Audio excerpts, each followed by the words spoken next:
السلام علیکم ورحمۃ اللہ وبرکاتہ۔ ان الحمد للہ وصلی اللہ علی نبینا محمد ومن والاه، اما بعد۔ معزز سامعین کرام، آج کے درس کا عنوان ہے اسلام، انسانی حقوق اور ذمہ داریاں۔ دور حاضر میں مغربی علمبرداروں کی تحریک حقوق میگنا کارٹا کی منشور 15 جون 1215 عیسوی سے ہوا،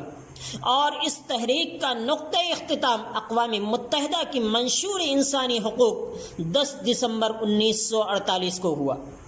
جبکہ رسول اللہ صلی اللہ علیہ وسلم کا دستور ان سے کئی صدیاں پہلے 10 ہجری کو نافذ العمل آ چکا تھا۔ رسول اللہ صلی اللہ علیہ وسلم نے اس تاریک دور میں انسان کو انسانیت نوازی کا عملی درس دیا، انہیں حقوق و فرائض اور ذمہ داریوں سے آگاہ کیا۔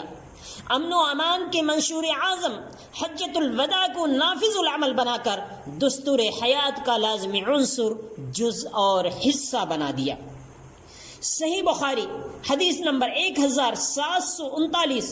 مسند احمد حدیث نمبر 23489، صحیح سنن ابی داؤد حدیث نمبر 1905 میں ہے کہ آپ صلی اللہ علیہ وسلم نے حجۃ الوداع کا خطبہ دیتے ہوئے زندگی، مساوات، آزادی، کام، رہن سہن، جان، مال، عزت و آبرو کی حفاظت کی ضمانت دیتے ہوئے فرمایا، فَإِنَّ دِمَاءَكُمْ وَأَمْوَالَكُمْ وَأَعْرَاضَكُمْ عَلَيْكُمْ حَرَامٌ كَحُرْمَةِ يَوْمِكُمْ هَذَا، کہ تمہارے خون، تمہاری مال، تمہاری عزتیں تم پر حرام ہیں جیسے آج کا یہ دن حرام ہے، یعنی کسی کو اس میں دست درازی، اس میں زیادتی کی اجازت اور حق حاصل نہیں ہے۔ رنگ و نسل کے امتیاز کو ختم کرتے ہوئے فرمایا، کسی عربی کو عجمی پر، کسی عجمی کو عربی پر، کسی کو کالے کو گورے پر، کسی گورے کو کالے پر کوئی فضیلت و برتری نہیں ہے مگر تقوی کی بنیاد پر۔ سب کو ایک رب کا بندہ اور آدم علیہ السلام کی اولاد قرار دے کر بھائی بھائی بنا دیا۔ ظلم و زیادتی پر کاری ضرب لگائی، عدل و انصاف کا حکم دیا، کیونکہ یہ ہر انسان کا حق اور ذمہ داری ہے۔ اللہ تبارک و تعالی نے خود قرآن کریم کے اندر انسانی حقوق کی ادائیگی میں ہر طرح کی جنسی، نسلی اور طبقاتی اونچ نیچ کو ختم کرتے ہوئے سورہ حجرات آیت نمبر 13 میں ارشاد فرمایا، یا ایھا الناس انا خلقناکم من ذکر وانثی وجعلناکم شعوبا وقبائل لتعارفوا ان اکرمکم عند اللہ اتقاکم ان اللہ علیم خبیر، کہ اے لوگو، ہم نے تمہیں ایک مرد اور عورت سے پیدا کیا ہے، تمہیں کنبوں اور قبیلوں میں بانٹ دیا ہے تاکہ یہ تعارف کا ذریعہ ہو تمہارے لیے، اور یقیناً تم میں سے باعزت اللہ تعالیٰ کی ہاں وہ ہے جو متقی اور پرہیزگار ہے، یقیناً اللہ تبارک و تعالیٰ بہت ہی جاننے والا اور خبر رکھنے والا ہے۔ جان کا حق عطا کرتے ہوئے اللہ تبارک و تعالیٰ نے سورہ مائدہ کے اندر آیت نمبر 23 میں فرمایا، من قتل نفسا بغیر نفس او فساد فی الارض فَكَأَنَّمَا قَتَلَ النَّاسَ جَمِيعًا وَمَنْ أَحْيَاهَا فَكَأَنَّمَا أَحْيَا النَّاسَ جَمِيعًا، کہ جس نے کسی نفس کو بغیر کسی ظلم کے قتل کیا یا زمین میں فساد مچانے کے لیے قتل کیا تو اس نے گویا کی پوری انسانیت کا قتل کیا، اور جس نے کسی ایک جان کو بچایا تو گویا کی اس نے پوری انسانیت کو بچا لیا۔ رومانیہ کا مشہور غیر مسلم ادیب و سیرت نگار گاسٹن ویزرل جارج خطبہ حجۃ الوداع پر تبصرہ کرتے ہوئے لکھتا ہے کہ جب ہم یہ خطبہ پڑھتے ہیں تو باوجود کہ ہم یورپی ہیں اور پیغمبر امن صلی اللہ علیہ وسلم کی آواز ہم نے نہیں سنی، نہ ہم اس مقام اور مجمع میں موجود تھے، پھر بھی اس سے متاثر ہوئے بغیر نہیں رہ سکتے۔ اسلام میں اس خطبہ کا بہت اثر رہا اور آج بھی ہے۔ دیکھیں محمد رسول اللہ گاسٹن ویزرل جارج کی کتاب صفحہ نمبر 424، آپ صلی اللہ علیہ وسلم کی عطا کردہ انسانی حقوق و ذمہ داریوں کا عظیم چارٹر انسانی زندگی کے سارے پہلوؤں کا احاطہ کرتا ہے، خواہ انفرادی یا عام حقوق ہوں یا خاندانی و سماجی، سیاسی حقوق ہوں یا اقتصادی۔ اس سے ایک قدم آگے بڑھ کر یہ حقوق اور ذمہ داریاں صرف انسانوں تک محدود نہیں بلکہ خالق و مخلوق، حیوانات و جمادات اور چرند پرند سبھی کو عام ہیں جو اسلام کی جامعیت اور عالمگیری کو واضح کرتے ہیں۔ واضح رہے کہ حق کا اطلاق ایک دوسرے پر عائد ذمہ داریوں پر ہوتا ہے۔ ادا کرنے والے کی نسبت انہیں فرائض اور ذمہ داری اور جس سے متعلق ادا کیے جاتے ہیں اس کی نسبت انہیں حقوق کہا جاتا ہے۔ ان حقوق و ذمہ داریوں میں سب سے پہلے حقوق اللہ اور حقوق العباد کا نمبر آتا ہے۔ صحیح بخاری حدیث نمبر 2856 میں ہے کہ رسول اللہ صلی اللہ علیہ وسلم نے فرمایا کہ اللہ تعالیٰ کا حق بندوں پر یہ ہے کہ وہ اس کی عبادت کریں، اس کے ساتھ کسی کو شریک نہ ٹھہرائیں، اور بندوں کا حق اللہ تعالیٰ پر یہ ہے کہ جو بندہ اللہ تعالیٰ کے ساتھ کسی کو شریک نہ ٹھہراتا ہو اللہ تعالیٰ اسے عذاب نہ دے۔ سورہ اعراف آیت نمبر 6 میں اللہ تعالیٰ نے فرمایا فَلَنَسْأَلَنَّ الَّذِينَ أُرْسِلَ إِلَيْهِمْ وَلَنَسْأَلَنَّ الْمُرْسَلِينَ کہ ہم ان سے بھی پوچھیں گے جن کے پاس رسولوں کو بھیجا گیا، اور ہم رسولوں سے بھی پوچھیں گے، یعنی ہر کسی کی جواب دہی طے ہے۔ رسولوں کی بھی کچھ ذمہ داریاں تھیں اور ہمارے بھی کچھ ذمہ داریاں اور حقوق ہیں، اس لیے خادم الرسول صلی اللہ علیہ وسلم نے اس پر عمل کرتے ہوئے اپنی ذمہ داری کو مکمل طور سے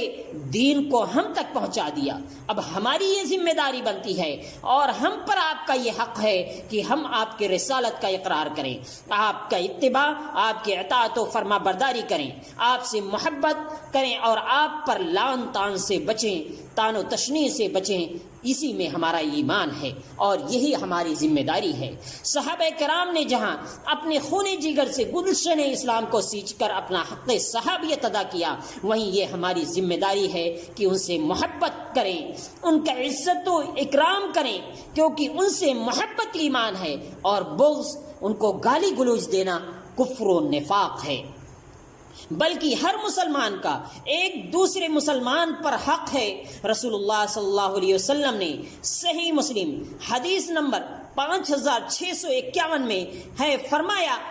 ایک مسلمان کا دوسرے مسلمان پر 6 حقوق ہیں۔ ملاقات ہو تو اسے سلام کہو، جب دعوت دے تو دعوت قبول کرو، جب نصیحت کرے تو نصیحت قبول کرو، چھینک مار کر کے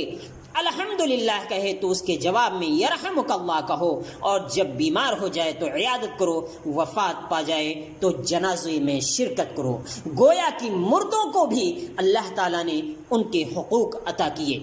اللہ تعالیٰ نے سورہ بنی اسرائیل آیت نمبر 23 اور 24 میں اولاد کو والدین کے ساتھ حسن سلوک کا حکم دیتے ہوئے انہیں اف کہنے سے بھی منع فرمایا، اور نبی صلی اللہ علیہ وسلم نے صحیح بخاری حدیث نمبر 6473 میں والدین کی نافرمانی کو حرام قرار دیتے ہوئے والدین کے حقوق کو بتا دیا اور اولاد کی ذمہ داری بھی واضح کر دی، بلکہ والدین کی رضامندی کو رب کی رضامندی اور والدین کی ناراضگی کو رب کی ناراضگی قرار دیا اور ان کے لیے دعا کا حکم صادر فرمایا۔ وہیں والدین کو اولاد کے قتل سے منع فرمایا، ان کے بہترین تعلیم و تربیت اور نماز کا حکم دیتے ہوئے عقیقہ کرنے، اچھا نام رکھنے، اچھا رشتہ کرنے کا حکم دیا اور یہ ذمہ داری عطا کی۔ سورہ انعام آیت نمبر 151 میں اللہ تبارک و تعالیٰ کا ارشاد ہے لا تقتلوا اولادکم من املاق نحن نرزقکم وایاہم، تم اپنی اولاد کو فاقہ اور فقر کے ڈر سے قتل نہ کرو، ہم تمہیں بھی روزی دیتے ہیں اور انہیں بھی روزی دیتے ہیں۔ اس میں ان کے لیے عبرت و نصیحت ہے جو بچوں کو پیٹ ہی میں قتل کر دیتے ہیں اور اس کے علاوہ دیگر طریقوں سے قتل کر دیتے ہیں اور فیملی پلاننگ کرتے ہیں اور سمجھتے ہیں کہ وہ ان کی روزی کے مالک ہیں، گویا کہ ان سے زندگی کا حق چھین لیتے ہیں۔ بیوی اور شوہر کے حقوق اور ذمہ داریوں کو واضح کرتے ہوئے سورہ بقرہ آیت نمبر 228 میں اللہ تبارک و تعالیٰ نے ارشاد فرمایا وَلَهُنَّ مِثْلُ الَّذِي عَلَيْهِنَّ بِالْمَعْرُوفِ وَلِلرِّجَالِ عَلَيْهِنَّ دَرَجَةٌ وَاللَّهُ عَزِيزٌ حَكِيمٌ، عورتوں کے بھی ویسے ہی حق ہیں جیسے ان پر مردوں کے ہیں، اچھائی کے ساتھ۔ ہاں مردوں کو عورتوں پر فضیلت ہے، اللہ تعالیٰ غالب ہے، حکمت والا ہے۔ جہاں شوہر کا حق ہے کہ بیوی اس کی اطاعت و فرما برداری کرے، اس کے گھر اور بال بچوں کی دیکھ ریکھ کرے، وہیں پر بیوی کا حق ہے اور شوہر کی ذمہ داری ہے کہ اس کے نان و نفقہ، کھانے پینے، رہنے سہنے کی ذمہ داری اٹھائے اور اس کے ساتھ بہتر سلوک کرے، بلکہ بہتر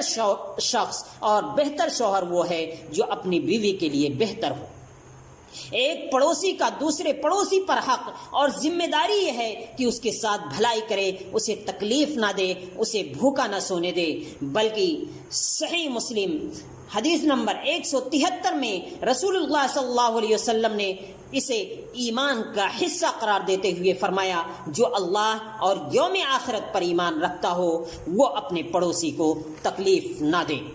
صحیح بخاری حدیث نمبر 2493 میں رسول اکرم صلی اللہ علیہ وسلم نے معاشرتی ذمہ داری اور حق کو واضح کرتے ہوئے فرمایا، اللہ کے حدود کی پاسداری کرنے والے اور اس کی خلاف ورزی کرنے والے کی مثال ایسی جماعت کی طرح ہے جو ایک کشتی میں سوار ہوئی،